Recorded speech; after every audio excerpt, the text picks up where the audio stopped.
Hello students, आज हम प्रकीर्ण प्रश्न संग्रह 4 का आगे का सवाल देखेंगे। अब तक हमने क्वेश्चन 4 तक कर लिया है।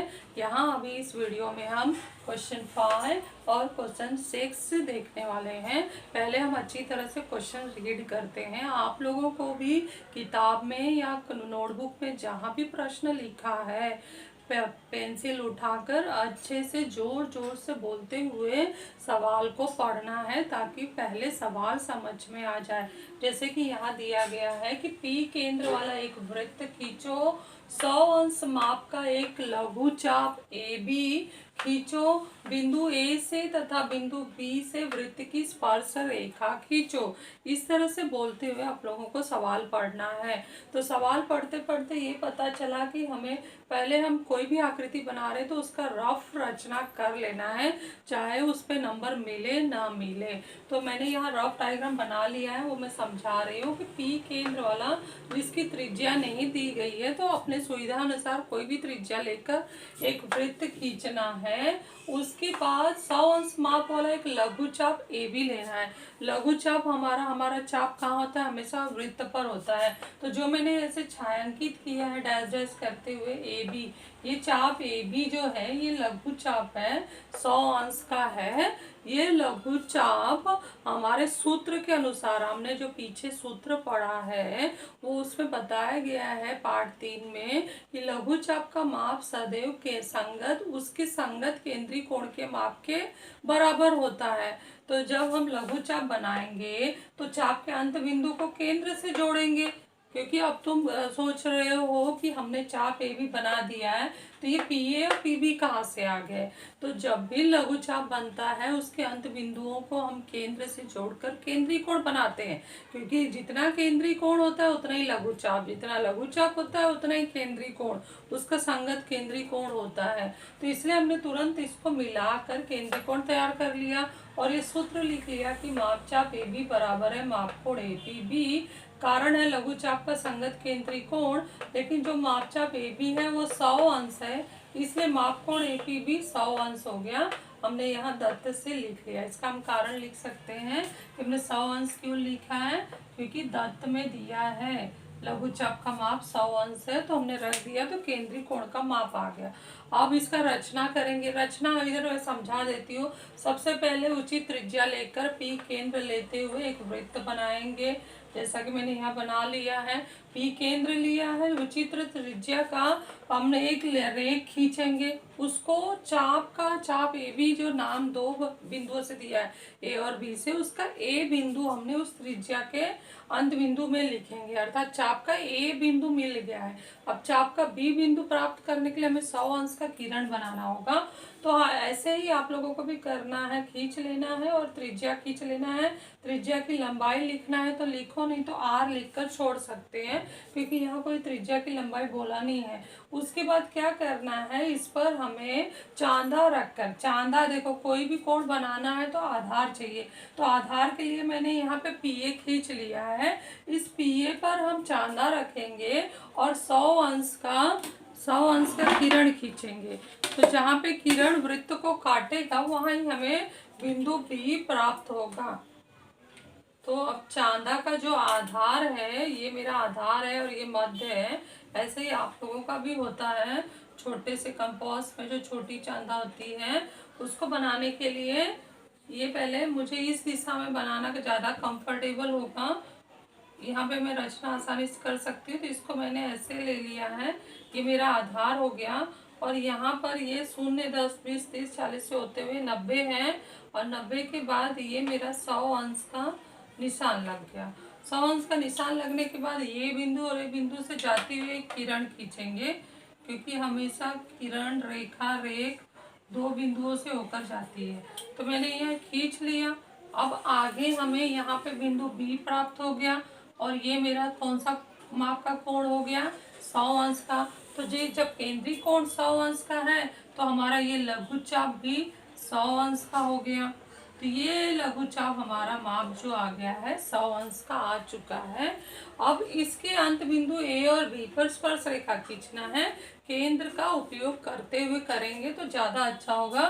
तो एक के बी को केंद्र से मिलाकर किरण खींच दिया है, उसी तरह से पी ए को भी बढ़ा लेते हैं ताकि एक किरण तैयार हो जाए यहाँ पे स्पर्श रेखा खींचने के लिए। ये मैंने यहाँ पे बना दिया। अब हम गोला प्रकार लेंगे और गोला प्रकार लेकर उचित दूरी लेकर हम आधे से कम दूरी लेकर बी के आगे पीछे चाप लगाएंगे और ए के भी आगे पीछे चाप लगाएंगे, जैसा कि हमने किया है स्पर्श रेखाओं की रचना में कि जब दिया गया बिंदु वृत्त पर स्थित हो तो दो तरीके से केंद्र का उपयोग करते हुए और केंद्र का उपयोग न करते हुए रचना करते हैं। तो यहाँ जो हम रचना करते हैं केंद्र का उपयोग करते हुए कर रहे हैं, तो उसमें हम क्या करते हैं कि उस बिंदु के आगे पीछे चाप लगाते हैं। कम दूरी लेकर एक चाप इस तरफ और एक चाप इस तरफ लगाते हैं। लगाने के बाद गोला प्रकार फैलाकर ये दोनों चाप को नाप लेते हैं, जो काटे हैं किरण को जब नापने के बाद एक चाप पर ये दूरी रखेंगे, फिर दूसरे चाप पर रखेंगे और उसको काट कर एक नया बिंदु प्राप्त करेंगे। अब इसको हम मिला देते हैं।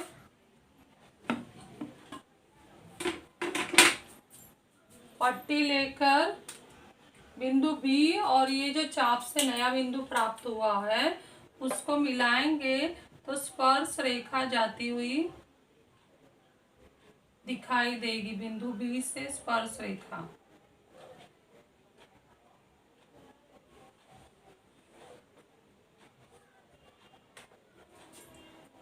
ये हमारी एक स्पर्श रेखा तैयार हो गई।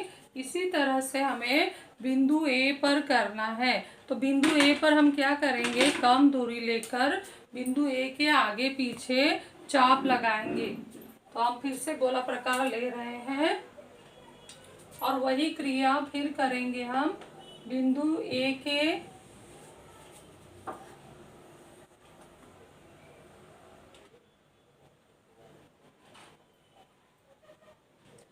एक तरफ और फिर बिंदु ए के दूसरी तरफ चाप लगा लिए।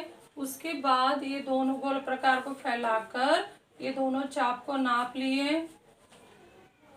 नापने के बाद एक पर रखकर ऊपर एक दिशा में चाप बनाते हैं, फिर दूसरे पर रखकर उस बने हुए चाप को काटते हैं। अब ये बिंदु और बिंदु ए को मिलाते हुए एक स्पर्श रेखा खींचते हैं जो हमारा प्रश्न का उत्तर पूरा कर देगा। तो बिंदु एक चाप से कटे हुए बिंदु प्राप्त हुए हैं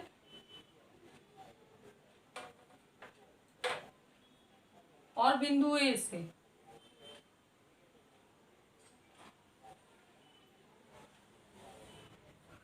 तो इस तरह से हमारा ये ए बिंदु है, ये बी बिंदु है। ए बी से स्पर्श रेखा खींची गई है जो वृत्त को ए बिंदु ए और बिंदु बी पर स्पर्श कर रही है। तो ये बहुत आसान सा सवाल था। इसमें जरा सा ट्विस्ट ये लघु चाप का था। अक्सर कोण दिए जाते हैं, जीवा दिया जाता है तो लोग बना लेते हैं, लेकिन यह लघु चाप देने से सब सोच में पड़ जाते हैं कि ये कैसे बनेगा। तो सूत्र का उपयोग करना है कि लघु चाप हमारा केंद्रीय कोण के बराबर होता है। अगला हम क्वेश्चन 6 पढ़ते हैं। ई केंद्र 3.4 सेमी त्रिज्या का एक वृत्त खींचो। वृत्त पर कोई बिंदु एफ लो। बिंदु ए इस प्रकार लो कि E F A, E dash F dash A हो, तीनों एक रेखीय हो तथा एफ ए 4.1 सेंटीमीटर हो। बिंदु ए से वृत्त पर स्पर्श रेखा खींचो। इस तरह से ये सवाल जोर से पढ़ना है, हाथ में पेंसिल लेना है, पेंसिल लेके तो रफ डायग्राम बनाना है एक एक लाइन पढ़ते हुए। ई केंद्र 3.4 सेमी, यहाँ पे त्रिज्या का माप दिया है तो हम रफ में पहले अंदाज से बना लेते हैं। ई फिर ई एफ जो है वो वृत्त पर ही है, तो एफ जब हम वृत्त पर लेंगे ई एफ को मिलाएंगे तो त्रिज्या तैयार हो जाएगा। उसकी लंबाई 3.4 सेंटीमीटर लिख देते हैं। और जो बिंदु ए है वो एफ ए के साथ दूरी 4.1 सेंटीमीटर दिया है, लेकिन ई एफ एक रेखी है, ई एफ एक रेखी है, तो ई एफ 3.4 और जब ए बढ़ लेंगे आगे तो एफ ए कितना है 4.1 सेंटीमीटर। तो यहाँ पे मैंने दिया है ई एफ 3.4, एफ ए 4.1, लेकिन ये तीनों एक रेखी है। तो सबसे पहले यहाँ इतनी दूरी ले लिया तो स्केल रखकर 4.1 लेना है एक ही लाइन में, और जहाँ आएगा 4.1 वहाँ बिंदु ए नाम दे देना है। अब बिंदु ए वृत्त के बाएं भाग में आ गया, तो वृत्त के बाएं भाग में स्थित कोई बिंदु हो तो वृत्त पर कैसे स्पर्श रेखा खींचेंगे, ये हमारा स्पर्श रेखा खींचने का अगला दूसरा तरीका है। हम क्या करते हैं, ये जो हमारी बड़ी रेखा आई है उसका लंब समद्विभाजक खींचते हैं, नया मध्य बिंदु प्राप्त होगा, नया केंद्र प्राप्त होगा। ये नई त्रिज्या लेकर एक वृत्त बनाएंगे या चाप लगाएंगे, यहाँ दो बिंदु प्राप्त होगा, यही दो बिंदु हमारा स्पर्श बिंदु है, इसको मिला देंगे तो हमारी दो स्पर्श रेखाएं तैयार हो जाएंगी। तो आप लोगों को ये आ रहा है, बस हमें आगे थोड़ा सा ही इसमें ट्विस्ट था उसको कंटिन्यू करना है। तो हम क्या करेंगे, यहाँ पर ई एफ 3 जैसे मैंने ई केंद्र लेकर 3.4 सेंटीमीटर त्रिज्या लेकर एक वृत्त खींच लिया है, आप लोगों को भी खींच लेना है, और जहाँ त्रिज्या का अंत बिंदु आएगा उधर एफ नाम दे देना है। अब एफ ए से स्केल रखकर 4.1 सेंटीमीटर त्रिज्या नापना है। तो ये मैंने स्केल से 4.1 सेंटीमीटर त्रिज्या नाप लिया, त्रिज्या नहीं है ये दूरी है, कहाँ से, एफ से। त्रिज्या हमारा 3.4 सेंटीमीटर, ये 4.1 सेंटीमीटर। इसके बाद और देख लेना स्केल जब रखेंगे तो ये तीनों एक लाइन में होना चाहिए, ऊपर नीचे नहीं हो। उसके बाद हमें क्या करना है, गोला प्रकार लेकर लंब समद्विभाजक खींचना है।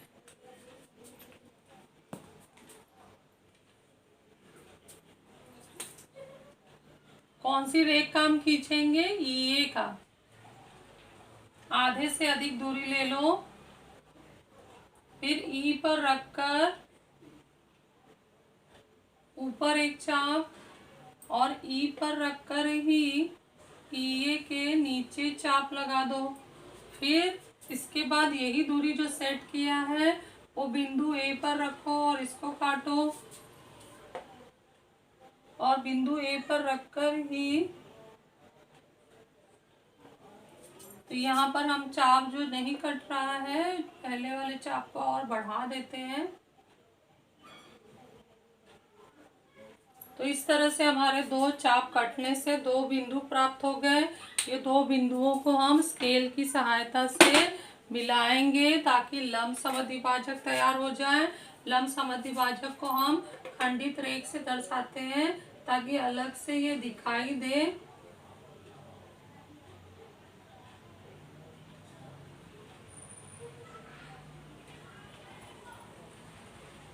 तो ये हमारा लंब समद्विभाजक तैयार हो गया, रेखा एल जो यहाँ पे बिंदु एम पर काट रहा है।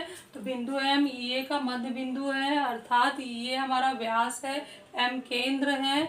एम केंद्र लेकर और एम ई जो है, एम ई और एम ए नया त्रिज्या लेकर हम वृत्त बनाएंगे या चाप लगाएंगे जो पहले वाले वृत्त को दो जगह प्रतिच्छेदित करेगा।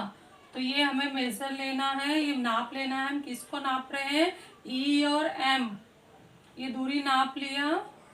उसके बाद रखेंगे कहाँ, ई पर नहीं, गोला प्रकार का नोक जो है बिंदु एम पर रखना है और चाप लगाना है एक इस तरफ और एक इस तरफ लगाना है, एक ऊपर और एक नीचे, या घुमा के भी कर सकते हो। मैंने इस तरह से लगा दिया।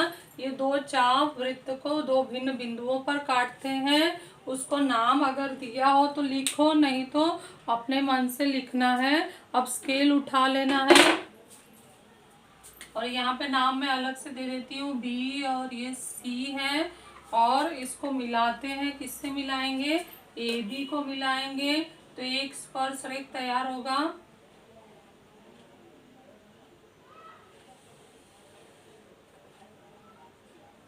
और उसके बाद हम AC को मिलाएंगे।